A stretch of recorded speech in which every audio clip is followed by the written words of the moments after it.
You'll need this with it.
Hello and welcome, Fulcher, GhostÉire Channel. Hi, my name's Anthony Kerrigan and this is the GhostÉire Channel. And tonight I'm joined by Timothy Reagen and Leanne Marrama, all the way from Salem, Massachusetts, United States. Woo! How you doing, guys? Good. Welcome and hello, everyone. Hope you're enjoying us tonight. We're coming live here from Killarney, west of Ireland, and tonight we're going to be talking about 3 topics of interest: witchcraft, reading the leaves, also the Pentagram Magick shop. Also, if you'd like to contact us, you can go to our website, www.ghostére.net. Go to the contact page, fill in the blanks. If you have a private message, just put in brackets private message. Also, you can leave a comment on this post as well. If you have any questions for Tim or Leanne, feel free to put them forward as well. So tonight, folks, we have a poll as well. We'll go through the results later on. The poll was to do with the witch trials and which one of the witch trials most resonates with you. We'll be revealing the results quite soon now, probably in the next 15-20 minutes. Also, there's a quiz as well where you have a chance to participate and put your name in the draw for the mini draw and Halloween mega draw. So it's an honor and great happiness to be joined by Leanne and Tim. How you doing? We're fantastic. How are you? Great. Oh, great, loving it. And so I'm so honored to be with yourselves on the show there. I'm just wondering, so we're talking about witchcraft there, and I'm just wondering, first of all, I'll probably go to yourself there, Leanne, first there. What brought you into witchcraft? Were you born in, was your family associated with it? I wouldn't say. I grew up in a good Catholic family, but like most families, my family was enriched with a lot of folk magic. And our folk magic were things like hanging garlic on the wall. My grandmother would, on Christmas Eve, check to see if we had the evil eye by looking into oil with the Maloikia. My grandmother read tea leaves and would do dream interpretations. But she did this all with being a Catholic, celebrating holidays. I came to witchcraft in my own evolution as a person. It was a path to spiritual freedom, which really enlightened me. And it came to me when I was probably in my 20s, or even at times during it spiked. It went up and down before I really took it seriously and could have honestly said to people, I'm a witch. I practice witchcraft. It was a journey. It wasn't something that happened overnight. Yeah, I suppose with myself there, I got something similar to yourself, Leanne. I was born a Catholic as well. I was typically, my mom is still, she worships the religion religiously, as you could say there. But I sort of turned myself there into more paganism, being a pagan. But then I suppose I'm more spiritualist as well. I suppose they all go hand in hand there. Timothy, how about yourself? How do you get into witchcraft? I started practicing witchcraft at a young age, more of a pagan vibe. I tend to lean towards traditional witchcraft a bit more. And I sought out teachers, which really was what the influence was for me to study and evolve to the place that I'm at now. I've always had leanings towards different forms of folk magic, as well as ceremonial magic and what I like to call lodge magic. And that was really my evolution to where I am at this point. And I still practice those things from my youth. I definitely was somebody that was involved at a very, very young age. I remember my mother freaking out because I took a coffee table out into the middle of the woods, and one of the neighbors saw me doing a ritual at 13 or 14 years old, and she brought me to our Catholic church to find out if I was, possessed by the devil. Now my mother actually comes in and gets readings and buys stuff all the time. So she's changed her opinion on what witchcraft is all about. And as you said there, I know it might sound silly there, but Leanne, who do you worship? Is there any particular deities, god or goddess there, or is it just goddesses, or is there a different? There are many different deities that I do work with. One of them being Diana, a lot of the Italian, Roman gods, Greek gods, Celtic gods. They're, what's good and what I find the most fulfilling about witchcraft is that you don't have to stay with one deity. You can worship many, and there's a path for everyone. Yeah, and I suppose, because you mentioned is that Diana? Because like there's in Roman, Greek, Egyptian, ISIS, and it all roads end up leading to one place. So, for me, I would say Diana was the very first goddess I worked with. That was my very first connection. And then as I grew, I learned she had another name. It was Artemis. And I tend to work with a lot of the lunar goddesses. Yeah. And I'm just going to give out a few shouts out before I come to yourself there, Timothy. Yep. Jenny says from Emerald Isle Paranormal Researchers, Shadow Whispers and Night. Good evening, guys. Look forward to this. Hi, Jenny. Jenny loves chat shows as well. She's in County Louth, which is kind of northeast island. Suzanne, hi, Suzanne from Back in Time Paranormal. She says, hi, guys. And Michelle as well from Back in Time Paranormal Researchers says, hi, guys, too. So, Timothy, I was going to ask you there, is there, like, outside of Salem, is there kind of stigma still associated with witchcraft? Say if you went further west, I don't know, down south. Right. I think Salem is, there's several cities in the United States that have a strong occult witchcraft magic vibe to them, but there are still quite a few areas where witchcraft is frowned upon and that type of practice. Luckily, in the United States, we're protected for our beliefs. There are rights for us in the entire country. We have the ability, thanks to quite a few people that have worked for it. If you're a service member, you can now have the emblem of a pentacle or whatever religious symbol on your gravestone if you're buried in a servicemen and women's cemetery. So there are positive things, but there are definitely areas that are difficult to practice witchcraft and magic in a community. So there are quite a few people that are still quite quiet about what they do. They keep their practices to themselves and kind of live in the shadows, which, to be honest with you, I don't think is a bad thing. I think sometimes when you become too public, it destroys the sacredness in some way. True, yeah. Because I think something. I think it's still in Britain and Ireland here that there's still the witchcraft rule there. I think it was 1940s. I might be wrong there, but that was the last time someone, just as recent as that, was done witchcraft there, and it's still going around in the world as well. I suppose in other continents as well. Right. But what I was going to say, so you're a high priest, is it there? Yep. Is there different organizations there, Timothy? Each group is autonomous. We don't have a pope or a popess or a ruling body. You study with somebody, and through that training, you are given the title of High Priest or High Priestess. And I think a lot of people make the assumption that that means that you're better or less than or whatnot.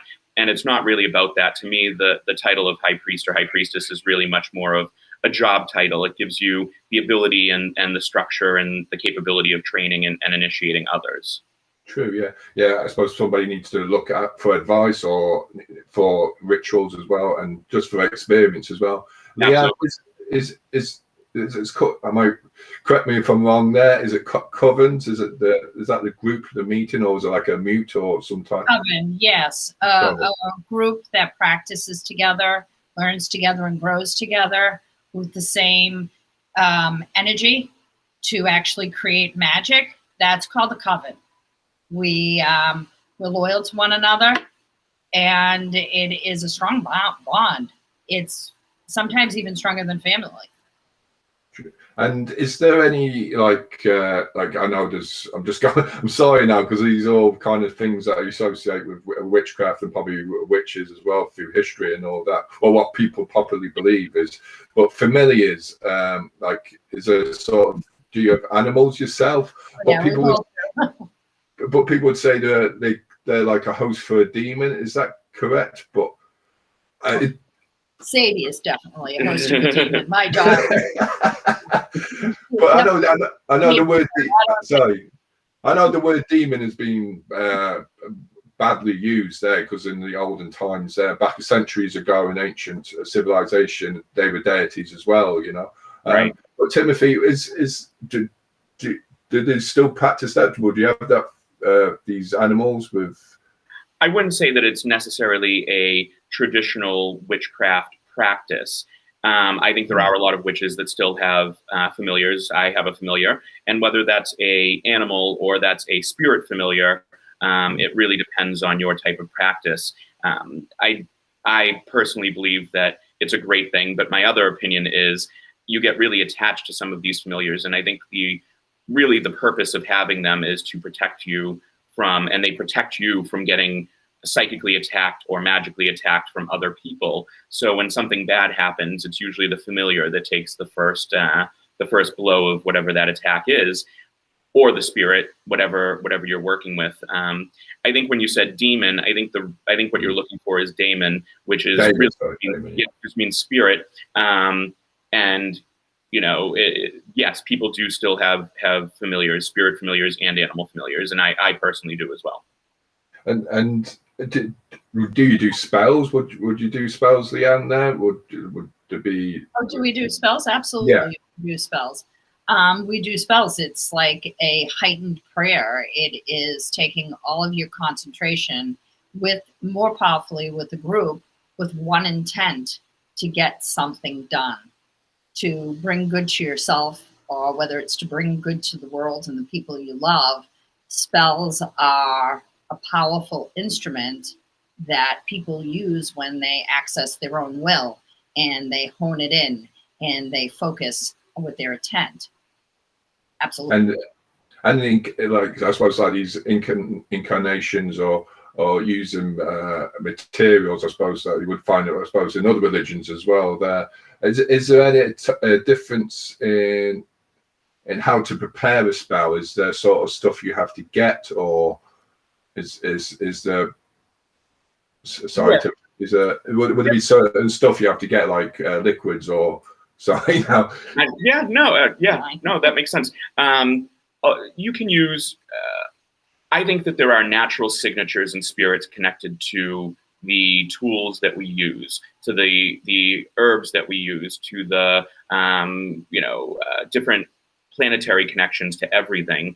And by bringing those different powers and energies into a spell, it only enhances your intention with the spell. But the power derives from pulling it from internally and projecting it with the power of your will, using these tools and using these the spirits of these plants and different resins and stuff that you use to help concentrate that power into a projected purpose. So if you were to do a spell for love, and the power is coming from you. But if you were to burn a green candle for Venus or a red candle for Mars, for lusty love, and cover it in oil and roll it in some Damiana to help increase the power of that, you're using the spirits of those plants and of the oils and projecting your will on them to do a purpose. And you definitely, the more the better. I personally think that, you want to have the incense to suffumigate and to concentrate your mind on being in that magical atmosphere, using the candle to, project your will into the purpose and to focus your will by staring and glaring into the flame, and then building that internal power or energy, as some people call it, and releasing it out into the universe and in a purpose, and waiting for the universe and the planets and the gods and the spirits to return that back into your life. It's amazing. I'm just mesmerised by Tim there. I was just thinking so many things there. I was thinking squine, I was thinking lavender smell, not in that way. And then I think a couple more people tuned in when he said love and lust, and it's going up. So, but I suppose it's the intent as well there. And I suppose, do these spells, like, is there different times in which they can work? Some happen straight away, or does it take time, or is it here you have to listen in to what the results are? Well, when we do a spell, we like to set it and forget it and not linger on the intent. That way it releases it into the universe. But certain spells will take a matter of time. If you're working with something like the planet Mercury, that will work rather quickly. Other energies take a lot longer. It depends whether you're working, if your focus is on planetary, which just absolutely makes a spell more powerful, more direct, and it gives it the precision that it needs. Other times, you have to go with what is happening in the moment. If I want to plan a grand meal, right? You're going to grab all the ingredients and you want this to be a fabulous moment. So that's going to take a while. If you have an immediate need that someone's walking in the door, you're going to boil some pasta and throw some sauce on there because you have the immediate need. So let's say somebody calls you up and, there's a family member that's sick, or there's an immediate danger. You're going to go right to work with what you have in front of you. You're going to work practical. And if you have the time to build for something like a promotion, you want success, you want more love, you would plan for that. You would look at the calendar, you'd look at the time, you would look at all the ingredients to make sure it was perfect. That would take a while. It's just such a great subject there. And if there's anybody has any questions that are listening in, feel free to put it forward there. But we did a little poll as well, I suppose, to the public as well. We asked people about witch trials, and I suppose when we were talking about the stigma to it there, we had our own witch trial here in Ireland back in the 1300s, and it was everyone knows Alice. Everyone in Ireland mostly knows Dame Alice Kittler there, and associate, which was Petronia Demeve, and she was burnt at the stake there, and that was in the middle of Kilkenny City. If you know Kilkenny City, people, if you know the Forsel, it's like a clock tower. That's exactly the spot where she was burnt to death, unfortunately, there. But we asked in a poll, this is the poll results. I'm going to ask you for your views there, Leanne and Timothy there. It's not going to be like the elections were back in October. You're far quicker than us anyway. It took us months before we got ourselves sorted. But here were the results, folks. So here's what we got. So we asked which one of these witch trials most resonates with you, and it was a choice of 7. And the most popular answer was Salem.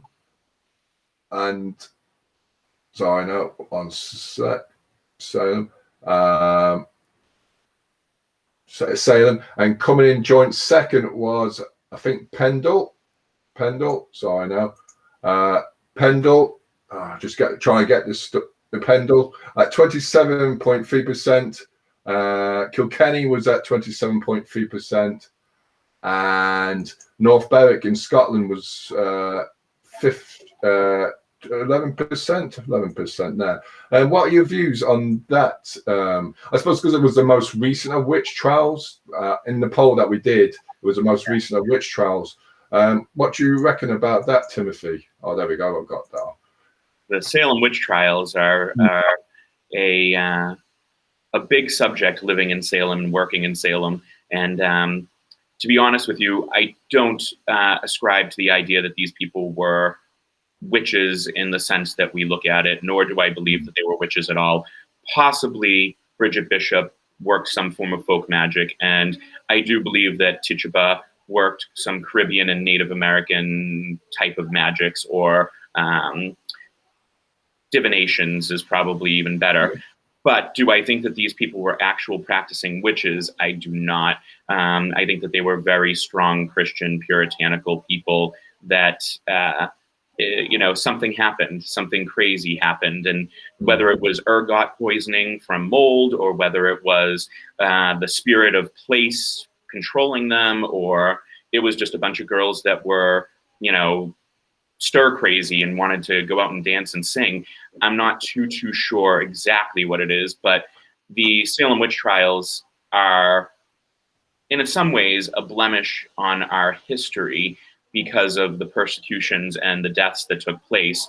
Over 200 people were accused, and out of those 200 people, 19 were executed by noose and by being at the gallows. And one person was crushed to death by the name of Giles Corey, who reportedly at the pressing and crushing of him, his very last words were "more weight." So they laid a board upon him and stacked heavy stones. And he was such a devout Christian and Puritan that he refused to admit to the accusations of witchcraft. So his way of getting back at that was to scream at them "more weight," which caused him to die a very painful death, and a very old man at that. There was magic that was going on, but I don't know if the people of the time would have assumed that it was magic. They were taking apples and peeling them, and as you peel the apple, the way the skin fell on the ground, the apple skin fell on the ground, or peel fell on the ground. If it fell into a letter, it would be divining the name of your future husband. They were putting drops of oil in water to see, if you got a coffin, it was the symbol of death. Somebody was going to die. If you got the image of your husband, your future husband, those were the types of folk practices that were going on. But I don't believe these people were practicing witchcraft, which is a religion to me and to a lot of the people that are in this area now. We do have a huge population of occultists, magicians, witches of all different kinds in Salem. It's really a big melting pot, and a lot of what transpired in 1692 up to 1693 was really what drew people here to kind of fight for religious freedom and also to reclaim the power and the word witch.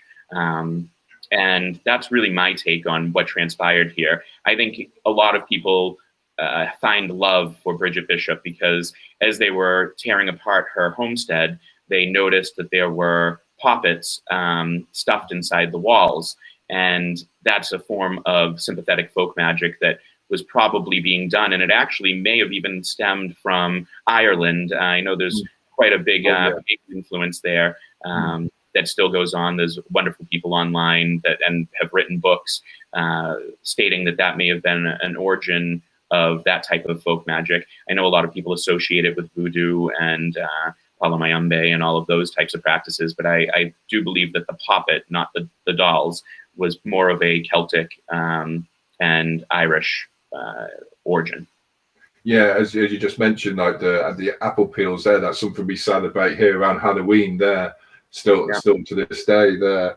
As we talk about, I suppose one of the interesting ones that I was looking up on this poll there, and it said, I think I might pronounce it wrong, but it's Tasseography in Sweden. I never knew that they had the same amount of witch trials, people being executed, as they did in England, which was, I think, I forget now, the number was very high. It was up the highest there, but that was in Scandinavia. So So, folks, we're going to move on to the next subject soon. God, time has flown straight away there. We're going to be talking about reading the leaves, and this is a book Leanne co-wrote with Sandra Wright, and it's about the rituals of reading tea leaves. And so I'm just going to, there it is, there. Leanne is showing off. He's so good. He gave it to me. Here it is. You can get it on Amazon, is it? Or there's various sites anyway. You can get it on Amazon. It is available. But the copy you'll get over there is a gorgeous hardcover. Oh, wow. Cool. It is a gorgeous hardcover. And yeah, we got the paperback. Yep. So we're just about the rituals of tea leaves. Now I'm sorry. Now I've never done this before. I've never read it. I've never had my tea leaves read. What is the type of rituals? What type of teas would you use? Well, we use any kind of tea that would have a small grain. Oolong is one. Anything where when you dump the water, after you drink, first you're going to drink the tea, and afterwards you have to remove the water from there. You don't want it to clump up. You want the leaves to be able to do what it needs to do, create patterns, be able to create symbols and imagery in the cup. And the best type of cup to use is a plain white. Have it plain, but they do have gorgeous cups that are designed for tea leaf readings. They're amazing. They make the process a lot easier. But if you're like me, I've always used just the plain white cup. Tim actually has a brilliant collection of tea leaf reading cups. They're fantastic. Because I was going to ask you there, what's the main? I was going to ask you about the cups, the vessels there, because people be thinking about the tea, but actually the vessel to hold the tea is just so crucial there. Is there any? So as there's different types of teas there. Is there any type of is there any like kind of different patterns that you look out for in the tea? They have such gorgeous different types of teacups. They have ones with playing cards on them, tiny little playing cards. One with different directions. The cup is divided into the year, or some of them will tell our astrology. They have the astrological year and different symbols. Some of them have actual different symbols already printed on the teacup. And so if the tea leaves go near close to that, it does all your work for you. The problem that I have with that is that it takes away from your ability to look at those imageries, to look at those images and to interpret it for yourself.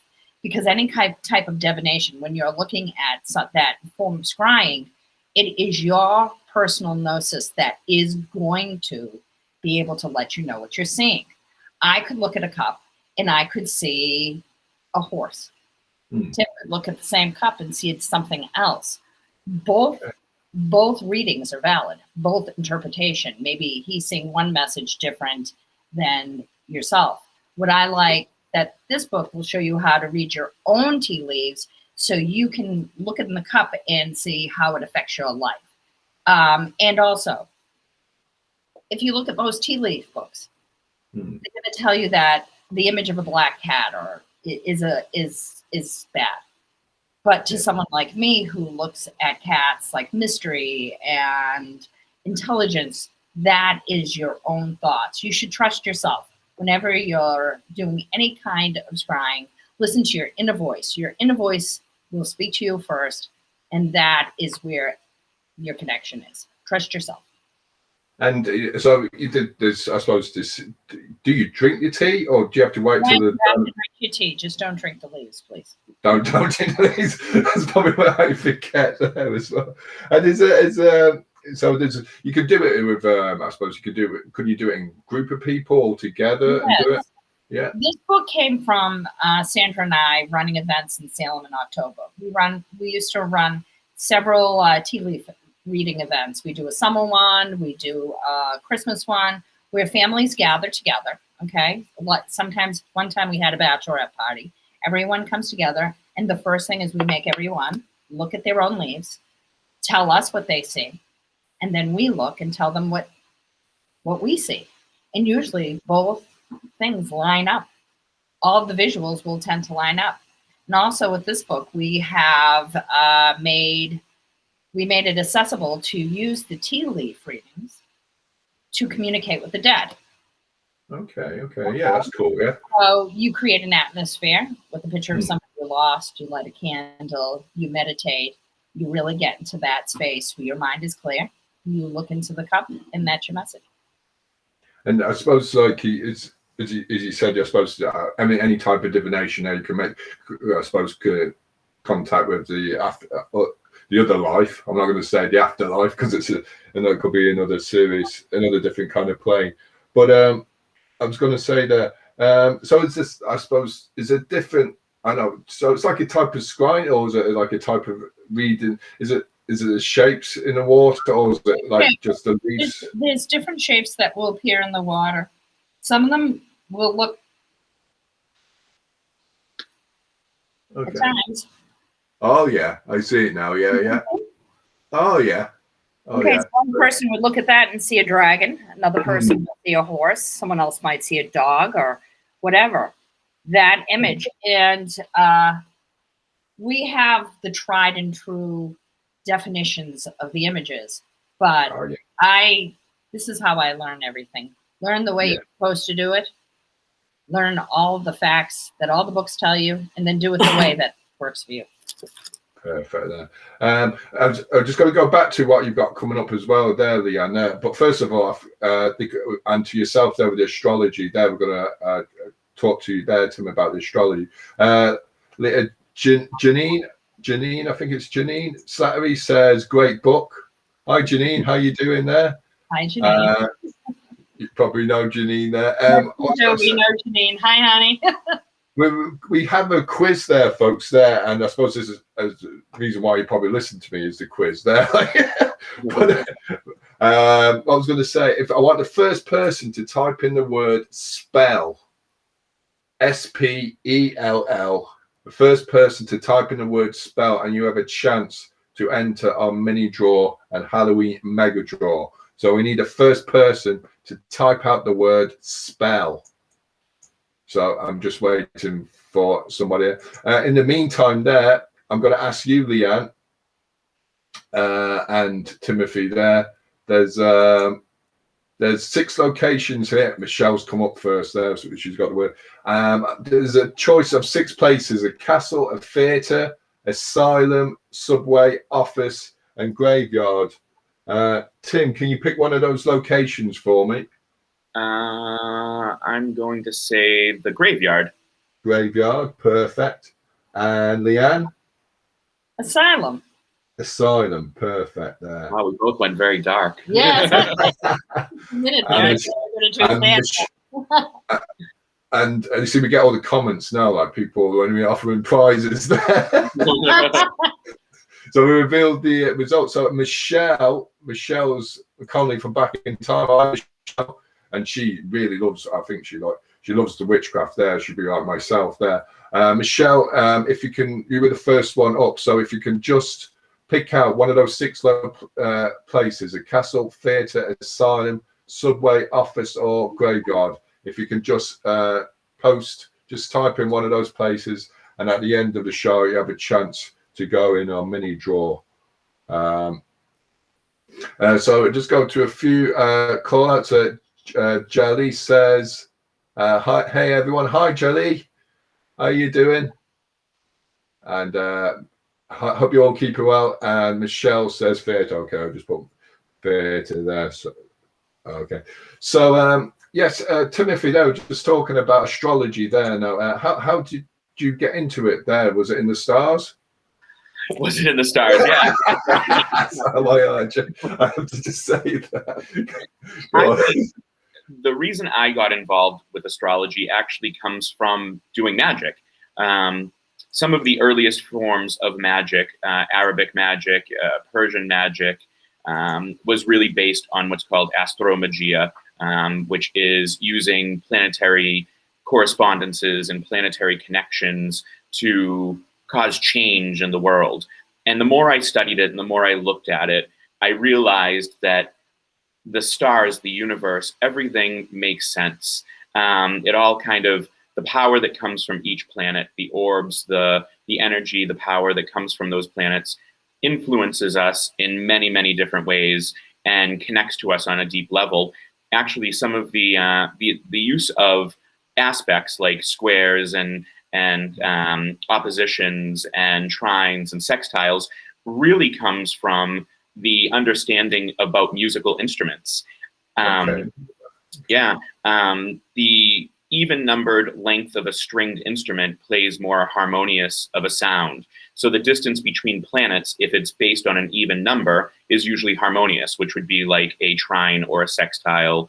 Whereas if it's a odd number distance between the two planets, it makes a disharmonious sound, like a square or an opposition. Excuse me. That's really, when I realized that, I realized, okay, we're using music and math and power that stems from these planets, and how does that connect to each person? Because everybody likes to talk about their sun sign, which is, I was born when the sun was in Taurus, or I'm a Cancerian, or whatever. But there is so much more when you look at an astrological chart. Sun sign astrology actually really came about during the birth of Princess Margaret, when astrologers were trying to predict her birth and what sign she'd be born under as a sun sign. But traditional astrology really looks at the rising sign first. So whatever your rising sign is, the lord or the planet that rules that sign tends to have a little bit more significance in your chart in the type of astrology that I do. So I'm a Sagittarius rising, as is Leanne. I think I'm Sagittarius rising as well. Yeah. I'm a Sagittarius. I think my sister-in-law did it there a few years ago. I'm a Sagittarius rising. That's a great sign to have as your rising sign. In the house system that I use, the first house would always be the same as your rising sign. And Sagittarius is a great sign. It's ruled by Jupiter. Jupiter is that planet of the great benefic. It brings positivity. It brings optimism. It brings power to make big decisions, big things, big events.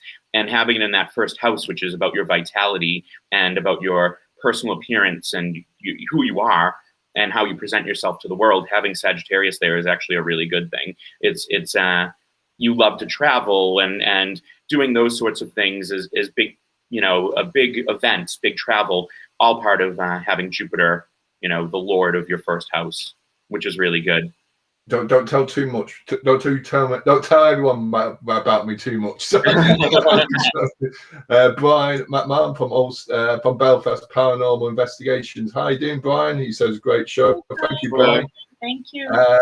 I just come back to yourself there, Leanne, because you have a book as well to do with candles as well. Is that coming out? Yes, on September, I believe, 8th, we have another book coming out. It is called Lighting the Wick. It's all about candle spells. And if you really think about it, when we were little kids, we were doing magic with candles every time we walked into a church and we lit a candle. It's one of my fondest memories. I mean, I'm just going to think, because I asked the question, because you co-host as well. Is it the psychic teas as well? Yes, I co-host the Psychic Teas. You can grab it on our Facebook page, Sandra Wright and myself, and once a month, and just add our Facebook page. It's usually the first Thursday of every month. Because I asked the question because my partner there, Jennifer there, I asked a question about scent and smells, because we were thinking, like, how men are attracted to sweet smells and how women are supposedly attracted to musty smells. That's why my wife likes me. But if this has anything to do with the spirits as well, paranormal as well, because I can remember her saying that she lit lavender once, and the smell figure kept on coming to the end of her bed. Is this something with different smells, different candles? Would they release bring in different energies? Yes, absolutely. There are certain, let alone smells, but there are herbs that resonate to spirit that can help draw spirit in. Others, like anything salt, vinegar will actually will push away or cleanse an area away from spirit. So yeah, absolutely. If working with rose will help draw in love, our loving spirits. Oh, cool. Yeah, it was because I was going to go back and bring the lavender in, but I don't think she told me not to do it. She told me to sign off. But yeah. But I'm going to go on to the next subject now, which is going to be the shop there, the Pentagram Magic Shop. Now, you both co-own the shop, is it, Timothy? And did it open up last around Halloween time last year? Yeah, October 1st of 2020 was our grand opening. And what type of products do you sell at the location there at the shop, Leanne? Well, we sell all kinds of magical supplies. Somebody came in and we have a whole wall of herbs, and they asked if this was a witchcraft grocery store, which gave me a chuckle. But we sell books. We sell a variety of different incenses. This one right here is frankincense and myrrh, and it is for cleansing negativity, healing, ritual, meditation, peace, and mental clarity, which is some days owning a business I learned I need. You have tarot cards, different types. Cool. And show me that cool. We have incense made by a friend of ours, and we focus very heavily in the shop on planetary magic. I personally believe that most magic stems from planetary magic or from the Kabbalah, and this is our Mercury incense. He makes absolutely amazing blends of incense, and he makes them during the correct planetary hours and times. And this would be great for communication, would be great for business, because Mercury also rules over commerce and retail and that sort of thing. And you can burn this along with different candles. So if you're doing a spell for, a new shop or a new business, some Mercury incense and doing a Jupiter candle for prosperity, or even a Venus candle for luxury, would be a great way to bring in prosperity into your shop. We also sell a lot of statuary and soap to cleanse yourself, but also for your body to absorb the magic that you're trying to work for the day. We have gorgeous handmade candles by local priestesses. And this is our summer solstice candle, and it has wonderful crystals and sparkle, and love it. And we also have our line of candles as well, that are our recipes along with our soaps. These are our recipes. The candle is made by a woman in one of our covens, and the soaps are made by a wonderful woman that makes soaps for a living and is very magical as well. I love it, because I see all the different planetary symbols there, and I love that sort of thing there. I suppose, if as a paranormal investigator, could you use these as well with the different way the planets are coming in, the different different times of the year? Would that be good? Absolutely. I would really look at, if I was to look at the dead, or if I was to look at spirits, I would really be looking at the 12th house. What's going on in the 12th house? Is Mercury in the 12th house is a great time to communicate with those spirits? Is Venus in the 12th house, your loved ones that have passed? And maybe even the moon. The moon is that intuition to open up that psychic ability to commune with the spirits. So yeah, I would definitely recommend using different things and looking at different charts pertaining to the 12th house. I'm going to show a video shortly, folks, there of inside the shop that Leanne of the Pentagram Magic Shop. But before that, I want to ask you, back to astrology again. Is there anything that you've seen in the stars now, the planets, and anything there of significance coming up in the next few weeks or months? Yeah, there's a couple of good things. We just had Jupiter ingress into the sign of Pisces, which is the ruling planet of Pisces is Jupiter. So you really want to look at where Pisces is in your chart and look at Jupiter as the great benefic and bring that positive energy, that positive feeling into that area in your chart. So Pisces is to me, the dreamer. I always think of Pisces as being the dreamer. So if you're looking at Pisces, depending on the house, with Jupiter moving into there, it's sometimes dreamy and daydreamy and thinking about those positive things. We also have a conjunction right now between Venus and Mercury.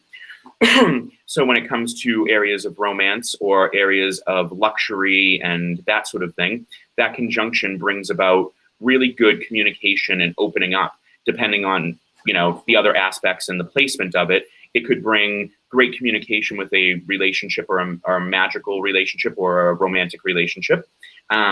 Or it could be something where there's something that needs to be discussed in order to move past those types of things. We also have Saturn, which is going to be in Aquarius for quite some time. Saturn is that planet of putting up boundaries and borders, and being in the sign of Aquarius, which is also the place that it is comfortable. Capricorn and Aquarius are both ruled by Saturn. We're looking at a time of change, borders and boundaries based on Aquarius being an air sign, on those intellectual things. We moved out of Saturn being in Earth signs recently when that Jupiter-Saturn conjunction happened, that everybody was outside taking pictures of the planets in the sky. We moved out of the time period of it being Earth-based. So that's all about stability and food and structure. And we're moving into a time period where, with it being an Aquarius, where it's all about communication. And it's interesting that this happened during the pandemic when we were so used to meeting in person. And then all of a sudden we move it into Aquarius and we're talking about doing Zoom classes and Skyping and Bitcoin and all of these things that are intellectual property, which is really interesting, with Saturn creating those new borders and boundaries because of that transition. It's so interesting. As another question, I'm sorry now, it's probably the last question on astrology. So you have the sun, the moon, and you have the planets, and you have Jupiter, Pluto, and would you have Charon and Pluto, Uranus, Neptune, Chiron, Lilith, all of those. I don't operate with those planets. I use the inner planets, which are the traditional planets. There are many people that use modern astrology or even traditional astrology where they incorporate the slower moving outer planets. I tend not to. Not that I think there's anything wrong with them. They definitely, you know, have a lot of purpose, but they're more about big universal things versus the inner planets, which relate to each individual on a daily basis. The outer planets are so slow moving that some of them you won't see huge changes astrologically in your chart for your lifetime. No, even more past your lifetime. Yeah, I know to be stuck in the one sign for a long period. Absolutely. I'm just going to a few more shouts out before I'm going to show the video to the shop there. Michelle says Salem is on my list of places to visit in the next few years. I can't wait to visit your shop. Absolutely. Yeah. Come and visit us.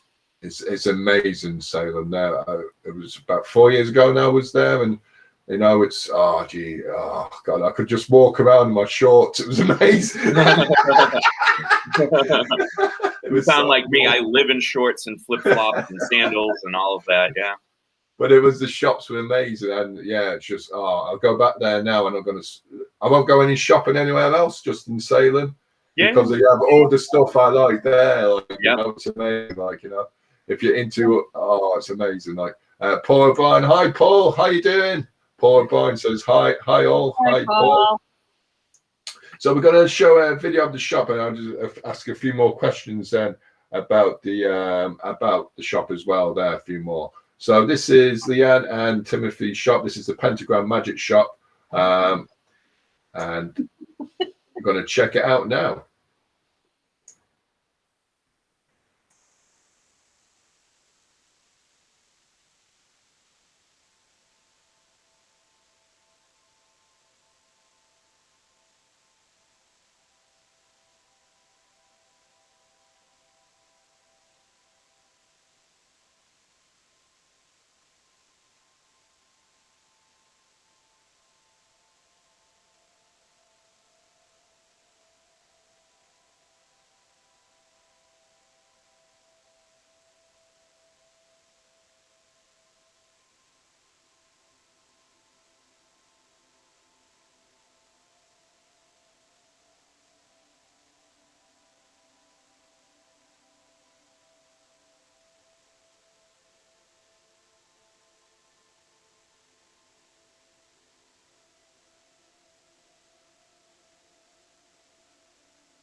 Okay, I suppose I'd try. I don't know if the music was there, but it was just yeah. So that's the Pentagram Magic Shop there, folks. There, and it's in Salem. There. Is there any competition there? Because I've seen the shops there in Salem myself. There, and does there be a lot of competition, or is it all friendly and all that? Just like everything, there's competition, and competition. Yeah, sorry, competition just makes you strive to do your best. And I would say generally, Salem has an energy of family, and we all try to work together, the shops, the witches, as a team for the benefit of the consumer, the guest. You know, these shops are a little different. People are coming looking for something, whether they have questions about spirituality, about a path. You know, the whole purpose of the shop, Pentagram, Tim and I wanted to educate people, to show people what it really is to be a witch and how to learn and grow from it. I have to say, when that video was taken, that was in October, and we get sentimental because our shop has grown so much. We have so many more different products, and I'm like, oh my God, that was us just a couple of months ago. So yeah, it's so different. I want everyone to be able to come to Salem and get the best experience possible. And the best way that is to happen is if the shops get along and we understand each other. And even though sometimes that there's a little friendly competition, that just makes us all strive to serve the guest better. And we go out to dinner with a lot of shop owners, and we spend birthdays and holidays and, all of that sort of stuff. So even though there may be some competition, we do, support and love all of the other shop owners and wish them all well. And if there's something that we don't have or we don't carry and we know it's at another shop, we always recommend those shops as well. Yeah. So go ahead, Leanne. You come to Salem, make sure you stop by Crow Haven Corner. Absolutely. The owner of Crow, we lovingly call it Crow, is Lorelei, and she's like family to us. We have Enchanted. There are so many beautiful shops, and some of those shops are not all witch shops. We have like Modern Millie, where I buy practically all my clothes, or Die with Your Boots On. It's cool. Salem is a wonderful city of witch shops, wonderful restaurants, and fantastic shopping and history. True. Yeah, it's. I was going to say you don't have to. You can wear whatever you want, Leanne. You don't have to go on TV. That's the way I guess. You're great the way you are. Don't tell people what to wear. I love black. I was talking to you the other day. I love wearing black. What I was going to say, I suppose people over here be wondering is there any chance, I suppose, they can email you if there's any products? Was there any international or any way of purchasing stuff internationally at the moment? Or at the moment, we don't have it set up. We're only doing domestic at the moment. It may be something that we're branching out into, but at the moment, we're only doing domestic shipping, unfortunately. But we will at some point, I'm sure. And we do have fabulous psychics. We have wonderful psychics, and we do international calls with a WhatsApp. You have a WhatsApp, our psychics can get in touch with you. We have a great team. They do phone readings, and Yeah, we've been reading people in Denmark and Ireland and England and Egypt and all over the place. And you can always book your readings online at our website. But you do have to have WhatsApp so that we can reach out to you without the international calling and all of that. Yeah, I was going to ask you that because you do the readings as well there. So you do just go through. I think it's astrology, I Ching, palmistry. Is it true, Timothy? Yep, I do tarot, I Ching, astrology, which is really big. That's a very long reading compared to most of the other sessions. And palmistry are the ones that I tend to focus in on. And Leanne, you do I read the tarot. I read the tarot cards.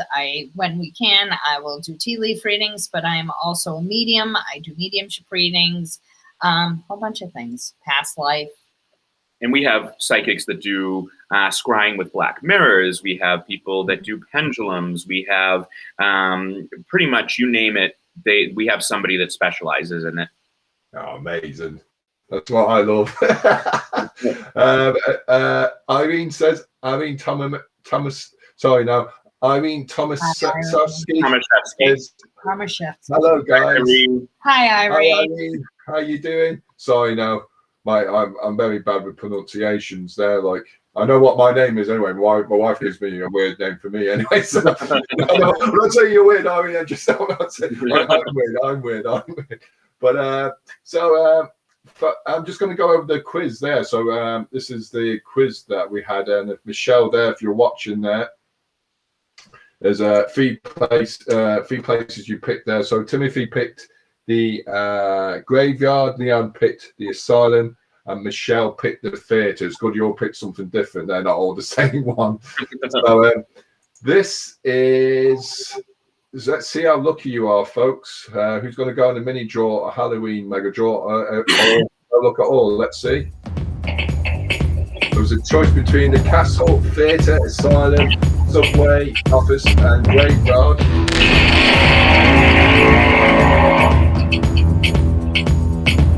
And no luck with the theatre, office, or graveyard. Subway and the castle, mini draw. Leanne, you're in the Halloween mega draw. You're the first one in there. Woo!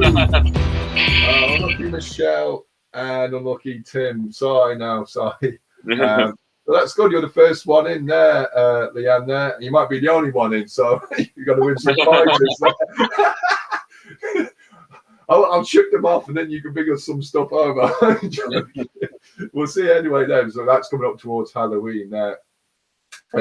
Irene says hi again. Hi Irene, loved you all from Ireland. So yes, just before I head off, is there anything else how people can contact yourselves there?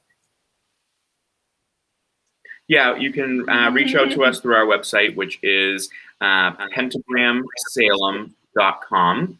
Or you can call us at our shop if you're in the area. Domestic calls 978-224-2925.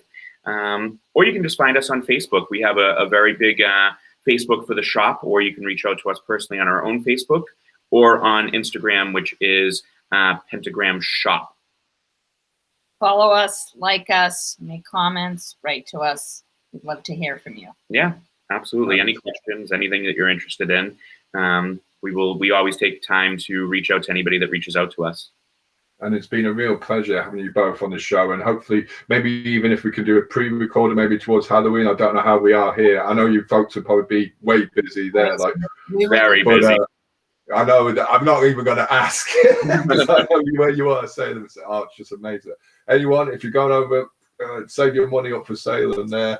But I never could do a pre-recording maybe sometime in July for Halloween. Yeah, absolutely. Yes. Michelle says, brilliant show. Really enjoyed it. Thank you, Michelle. Michelle from Back in Time Paranormal Investigators. I brought all the family well there, Michelle. I'm just going to say what's coming up in the show on the next show of the GhostÉire channel. And we have Emma Louise Tully, and she's going to be talking about Soul to Soul Paranormal.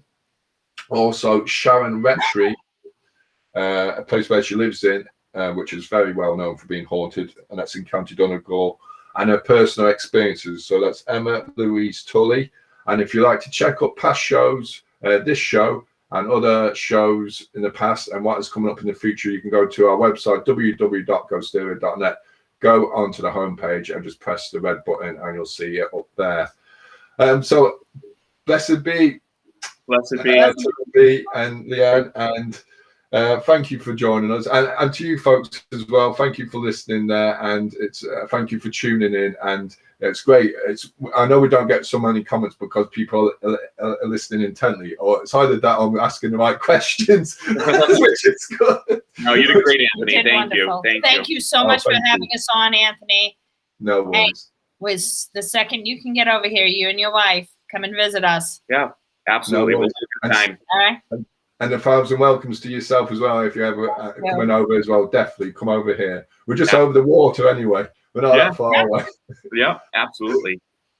So goodbye, folks. I won't see you next time. I'll see you in the near distance. Goodbye for now. Bye. Yeah, bye. Thank you.